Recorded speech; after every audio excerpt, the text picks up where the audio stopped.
Modulus of 2x is less than the modulus of this quadratic, x squared minus 3x plus 2. Let's factorize it while we're at it to see what we've got here. So it's minus 1 times minus 2, isn't it?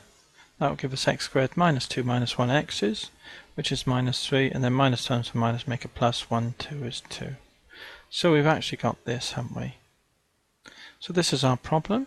So let's have a go at sketching this first then. So we just have to draw the modulus of 2x. For x bigger than 0, it's just equal to the line y equals 2x, that part line. And when x is less than 0, we put a minus through this, we get minus 2x, don't we? And that's the same mirror reflection. So this line here is minus 2x, this part line. So that's the modulus then there. Now we need to draw this quadratic function. It has roots at 1 and 2, and it's just a U-shaped curve, isn't it, as a quadratic. When x is 0, it has the value 2, so it's up here somewhere. So it's going to come down. I'll draw in a different colour. It's going to come down, shoot through the roots, go underneath there, and come up there. Now the maximum value occurs when x is 1.5. If you put it in here, 1.5 take 1, and 1.5 take 1, you'll get a half and minus half, which times together make minus a quarter. The modulus of makes a quarter, so it's not going to come up nowhere near this height here. So when we take the modulus then, we're going to get the positive inverted negative part, just reflected through the x-axis there. So get rid of that. So here's our modulus now, and we're happy that this height doesn't encroach at all upon this line here at significantly higher value. Because when x is 1, this line is the value 2, so it's well clear. So now we look at this problem. We can see these are going to meet over here, can't we? You know, when this goes up, there's going to be a meeting point here.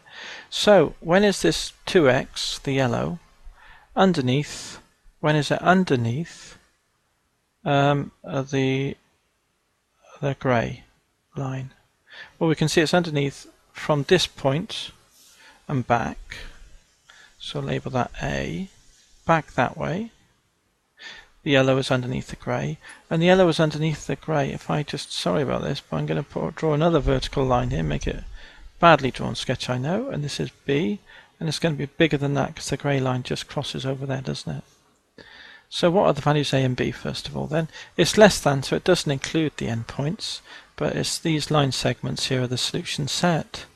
So let's have a look at that then. So as far as A is concerned then, this one here, we've got this line here, which is 2x, and that equals at the intersection point this part of the quadratic, which is simply this quadratic here, x squared minus 3x plus 2.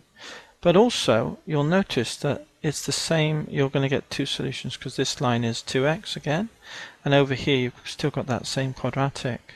So there's going to be two solutions here, so this is A and B going to be come out from here. So let's move things around. X squared, move that 2x over, minus 5x plus 2 equals 0. So x equals, use the formula, minus b, minus 5, plus or minus the square root of minus 5 squared is 25, minus 4 times a, which is 1, times c, which is 2, all over 2a. A is 1. So what do we get? We get 5 plus or minus the square root of something over 2. 25 take 8, this is 8, is 17. So b is 5 plus root 17 over 2, and a is 5 minus root 17 all over 2. So we see that by inspection of the sketch and drawing the plot, the curves, we see that either x is less than this smaller value, but not touches because we've got a less than 5 minus root 17 over 2, or x can be bigger than the bigger root, 5 plus root 17 over 2.